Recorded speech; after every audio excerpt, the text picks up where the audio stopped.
I got you some tiramisu, so no hard feelings. Aw. Yeah. That's cool. Good stuff.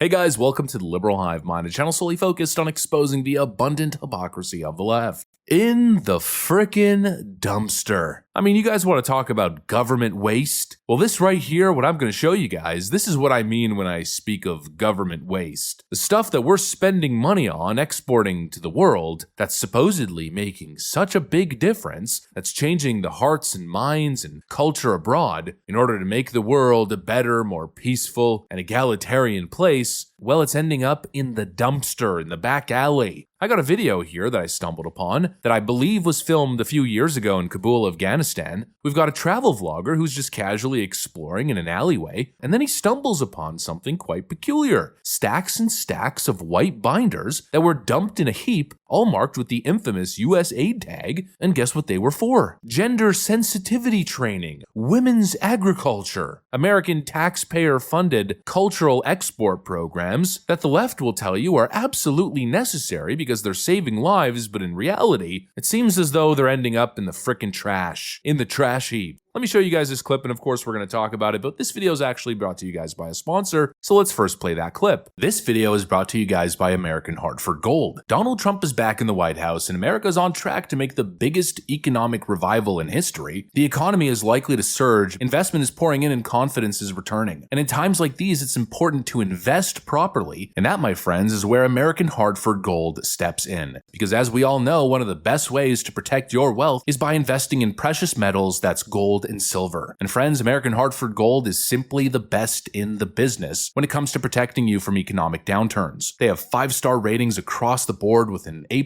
rating at the Better Business Bureau. In other words, they're a market leader in the space, helping Americans lock in their financial security by diversifying into real tangible assets. And I know that sounds good, but trust me, it gets even better. All you gotta do is give them a call and they'll send physical gold and silver straight to your doorstep, or they can help you add it to your IRA or 401k. Zero hassle, just smart investing. Actually, it gets even better because American Hartford Gold is currently running a special right now where you could get up to $15,000 in free silver on qualifying purchases. So what are you guys waiting for? Sure, things look like they're on the up and up right now, but history tells you it doesn't last forever. The incompetent buffoons will at some point bring on hard times and you gotta protect yourself. And so to get that process started, all you gotta do is call 844-440-1005. That's 844-440-1005, or text Hivemind, that's Hivemind one word, to 65532. Again, text Hivemind to 65532, and they'll get you guys set on the right track. A huge thank you to American Hartford Gold. Now back to the video. Alright folks, so I explained the context in the intro, now take a look at this clip right over here.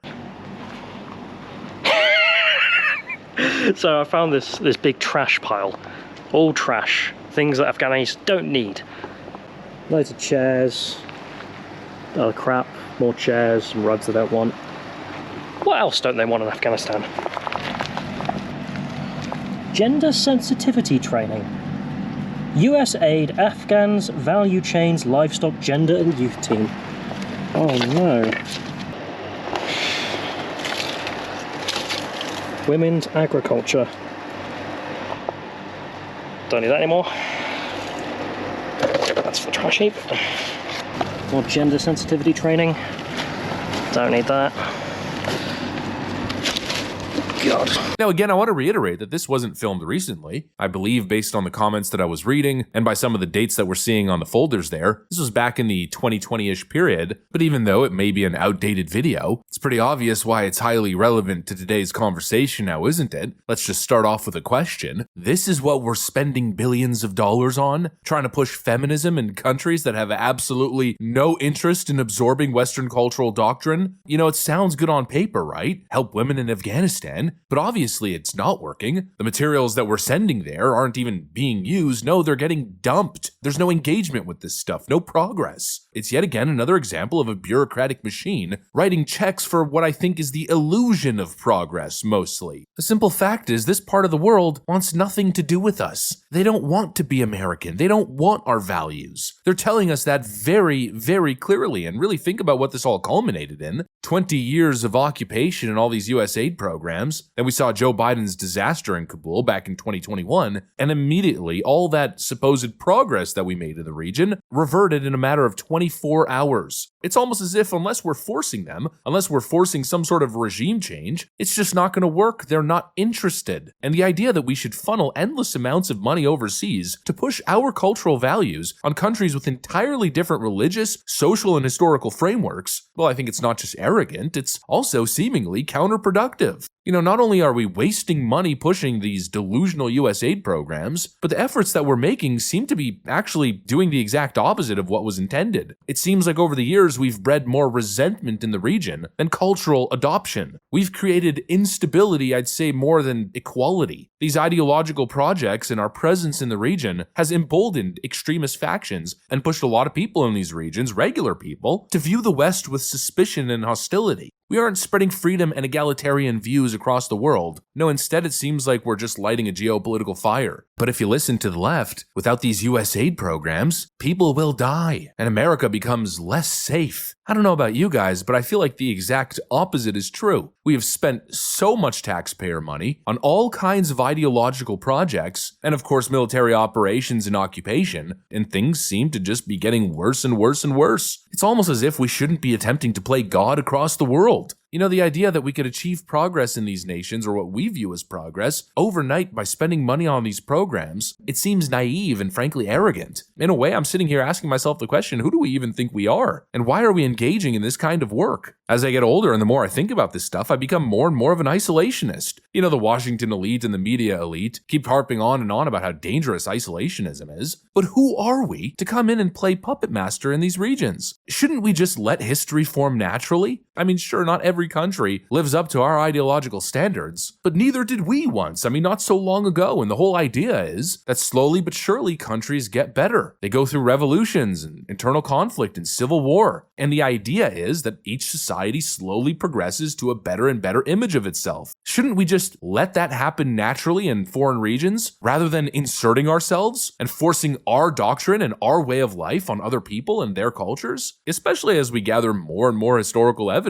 suggesting that not only is it not working, but it's actively causing resentment in these nations. A lot of the countries that we attempt regime change on, or where we try to imprint ourselves, they end up chanting death to America in their parliaments. It seems they equate it to imperialism rather than progress or aid. Not to mention some of the stuff that we're putting there, some of these programs that we're funding are not only unserious and comical, but frankly, in some cases, downright offensive. Like the program that got exposed recently that showed us that US aid money was being spent to teach young girls in Afghanistan about French degenerate art. This is in some ways often called the first piece of conceptual art.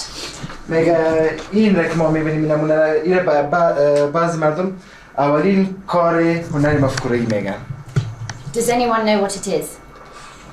شما کسی می‌فهمه چی است؟ I don't expect the ladies to know. کمود است، کمود. Exactly. An artist called Marcel Duchamp, who's very important in Western art, put this toilet in an art gallery about 100 years ago. Yeah, I wish that was a joke, but it's literally not. That's part of our foreign policy strategy. I don't know, but in my view, it's time to take a different approach. In my view, it's time to bring this stuff to a stop. If we're going to spend money abroad, do it strategically, in measured fashion, in defense of American interests and security, not to police the culture of foreign nations. I think it's time to get back to basics here. And also at the same time, I think there's a more nationalistic argument to be made. Why spend so much money on foreign nations, on all of these nonsense cultural programs, when so many Americans are suffering? Take care of the American people and their interests first. And enough of these woke fantasy programs masquerading as humanitarian aid. At least that's where my thought process is. Anyways, that's pretty much what I got for you guys on this one. Hopefully you enjoyed the video. If you did, make sure to leave a like and possibly subscribe to the channel. Thanks for watching, and I'll see you on the next one.